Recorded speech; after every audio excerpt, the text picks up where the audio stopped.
Bonjour à tous et bienvenue. Je tenais à vous faire une petite vidéo pour vous montrer toutes les étapes qu'il y a dans la création d'un conteneur en 3D.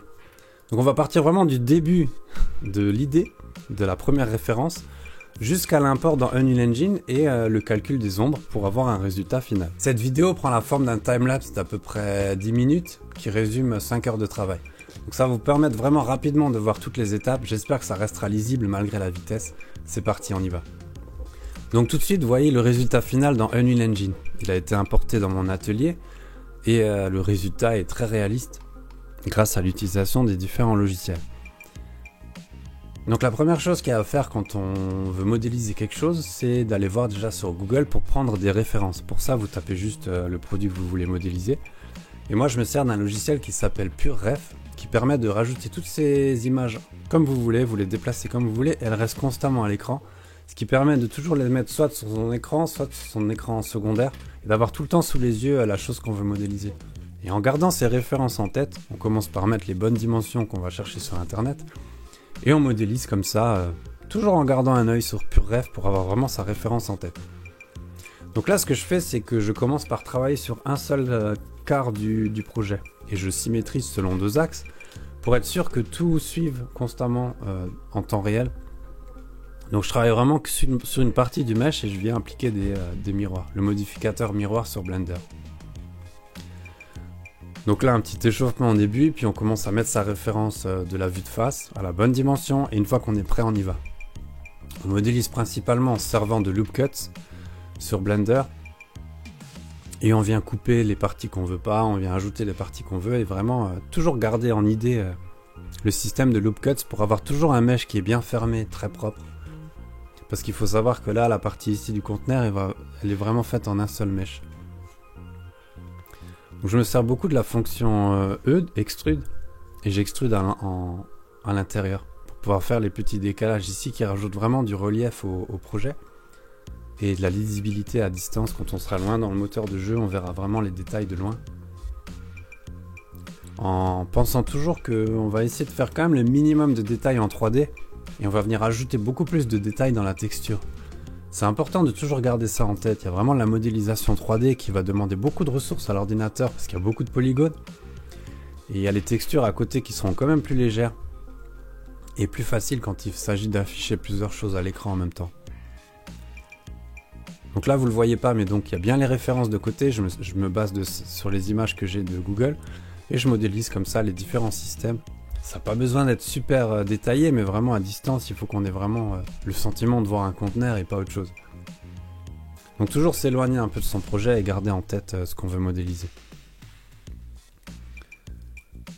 Là au niveau des loop cuts, on s'assure toujours qu'elles soient bien droites, bien alignées. J'aime quand le mesh est vraiment propre. Donc parfois ça prend un peu de temps, mais quand on est perfectionniste, c'est important de passer du temps sur ces détails parce qu'une fois qu'il sera exporté, on pourra moins le modifier. Donc vraiment faut prendre son temps quand on modélise en 3D. Même si là la vidéo est accélérée, ça m'a quand même pris 5 heures ce projet. Donc gardez en tête qu'il vaut mieux passer du temps à faire quelque chose qui nous plaît vraiment qu'à bâcler la partie modélisation et après galérer sur les textures, c'est pas la peine non plus. Donc là je travaille souvent toujours avec la même philosophie. Je travaille que sur un quart de la pièce que je modélise et ensuite je symétrise pour avoir la suite. C'est un gain de temps considérable, quitte à revenir en arrière, comme là je vais revenir en arrière, repartir en avant, vraiment pour avoir un mesh propre. Encore une fois, toujours un quart, et ensuite je symétrise grâce au modificateur miroir, et quand je suis prêt, j'applique. Là le détail il est vraiment porté sur l'arrondi de la pièce, qu'on veut vraiment garder toujours tout le long du projet. Toujours des pièces qui sont très arrondies et très propres. Là c'est pareil. Là on vient ajouter un petit détail. Un minimum de détails en 3D encore une fois. On rajoutera ensuite des détails plus tard sur les textures et ce sera toujours plus léger que de le faire à la main. Là je me sers aussi du modificateur de solidification qui permet d'ajouter de l'épaisseur à son mesh. Ça c'est très pratique quand on fait un peu de mécanique comme ici. Enfin des pièces mécaniques, de la petite mécanique on va dire.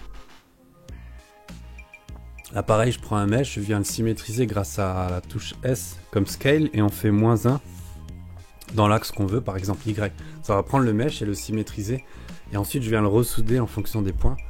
Et je m'assure que les normales suivent et c'est parfait, on gagne du temps. Donc là c'est la poignée. On vient ajouter le système de poignée, on travaille vraiment sur un élément, la barre et le système. Je passe un peu de temps dessus parce qu'après je vais les dupliquer. Donc je veux m'assurer que tout soit correct avant de faire les 3 autres. Là je viens rajouter les vis.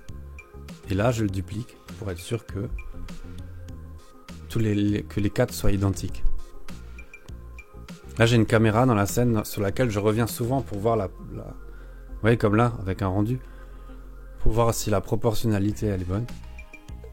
Ici je vais venir placer les petites charnières qui sont de côté. Je l'isole grâce à la touche slash au-dessus du 8 du pavé numérique. Ça permet de travailler que sur cette pièce et d'être vraiment concentré. Donc j'y viens souvent, j'isole la pièce pour que ce soit plus pratique quand je travaille. Là ce que je fais c'est que je viens mettre les découpes parce qu'on va préparer le dépliage des UV qui prend toujours un peu de temps. Il faut savoir que le dépliage des UV c'est un truc qui est pas super amusant au début mais qui est très important pour les textures. L'idée ici en se servant de cette image avec les lettres et les couleurs, c'est d'être sûr que les 4 côtés du conteneur soient alignés sur les UV. Ça permet vraiment ici de, quand on va faire les coins, les côtés, d'être sûr que les tôles suivent la même orientation. Parce que s'ils sont complètement tournés, ça n'ira pas. Ça fonctionnera pas comme il faut. Donc là, on passe un peu de temps à bien organiser ces UV. Et ensuite, on les importe ici dans Substance Painter. Alors c'est un logiciel de texture en temps réel qui est gratuit pendant 1 mois. Si vous voulez l'essayer, foncez parce que c'est vraiment quelque chose de super. Et vous travaillez sur la 3D et en même temps sur vos UV. Donc ça permet vraiment d'avoir, comme là, la main sur la 3D. Là, je viens mettre les pièces en acier très rapidement. Je fais un petit passage ici sur Substance Designer pour faire le côté des tôles. Le relief des tôles, il est fait entièrement en texture. Donc là, il vient ajouter du relief, mais le plan en 3D est complètement plat. C'est là qu'on va gagner beaucoup au niveau des ressources dans le moteur de jeu. Là, vous voyez vraiment comme ça se forme là, à l'œil nu. On voit vraiment le relief qui ressort de l'image. Donc là, je viens faire des petits détails pour l'avant, les portes. Et je viens récupérer ces détails dans Substance Painter et ensuite je les place comme j'ai envie.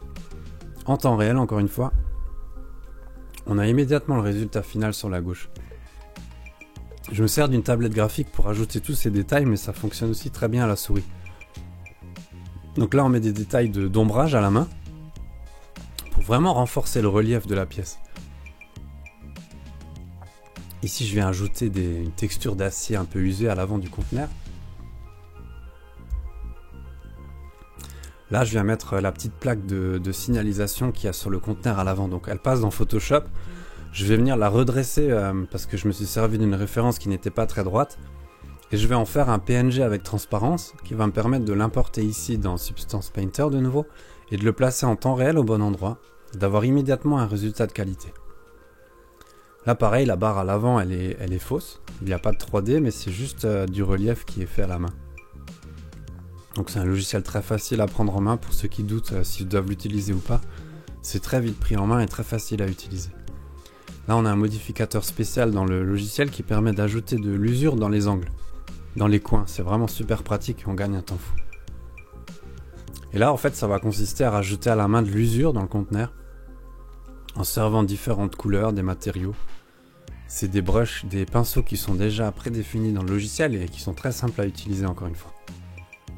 Là je viens faire le système de fixation grâce à un alpha que je fais sur Photoshop et que je vais importer ici encore une fois dans Substance Painter pour simuler le système de fixation ici sans avoir besoin de toucher la 3D. Pareil pour la fermeture de la porte à l'avant, ainsi que les joints en caoutchouc autour de la porte, ils sont entièrement faits en texture. Oui, ça va très vite. Et on a tout de suite le résultat qu'on veut, on peut corriger comme on a envie. C'est très intuitif, je vous conseillerais jamais assez d'utiliser ce logiciel et déjà de l'essayer au moins dans un premier temps. Là, on continue dans l'ajout de relief en normal qui vont permettre de simuler une peinture cahier. Et là on rajoute les pictogrammes à l'avant. Encore une fois c'est un PNG que j'ai détouré sur Photoshop d'une photo que j'ai prise sur internet et que je viens ajouter en transparence dans Substance Painter. Une fois que ça c'est terminé, il faut savoir que Substance Painter va automatiquement sortir toutes les cartes. Les images d'albédo, les normales, la rugosité, enfin il y a vraiment tout qui va suivre. Vous allez voir tout à l'heure quand je vais créer le matériau. Là on vient ajouter encore du détail avec la même méthode, on vient détourer sur Photoshop, on garde ce qu'on veut en PNG et on vient l'ajouter sur notre image en temps réel. On passe du temps pour rajouter des détails comme ça. Ça permet vraiment d'avoir du réalisme à la fin de la modélisation. Quand on est prêt, on exporte toutes nos textures et on va basculer le projet en FBX de Blender à Unreal Engine. Ici, on va l'importer donc sans texture. On va créer un nouveau matériau dans lequel on va venir mettre notre carte de normal, notre albédo, l'occlusion ambiante, G. Enfin, il y a plein. Tout ça, ça se fait automatiquement dans Substance Painter. Et voilà, là, je viens d'appliquer ma texture dans le logiciel. Je viens de placer mon conteneur dans la scène et on a tout de suite du réalisme. Alors, ce qu'il faut savoir, c'est qu'à chaque fois qu'on vient ajouter un nouvel élément dans son projet Unreal, on n'a pas le choix, il faut rebuild tout le projet. Donc on doit reconstruire les ombrages du projet. Parce que lui, il va venir influencer les différents ombrages des pièces qui sont à côté. Et comme on calcule tout le temps la scène dans sa globalité, ça peut prendre parfois du temps. Donc là, vous voyez, j'ai l'atelier complet que je dois reconstruire parce que je viens d'ajouter le conteneur dedans. Donc ça peut être vu comme un point noir, malheureusement on n'a pas le choix. Je ne sais pas comment fonctionnent les autres moteurs de jeu, mais Unreal Engine, c'est comme ça qu'il fonctionne. Donc à chaque pièce qu'on vient ajouter, il va calculer de nouveau tous les rayons de la scène. Et en fonction du degré de qualité qu'on veut, ça peut prendre beaucoup de temps. Ici, là, comme vous le voyez, il est en accéléré. Je ne sais plus combien de temps il a pris, mais il faut pas être pressé à ce moment-là, parce qu'en fait, c'est la dernière étape avant de pouvoir faire son premier shooting vidéo. Donc dans l'ensemble, ça reste plutôt rapide.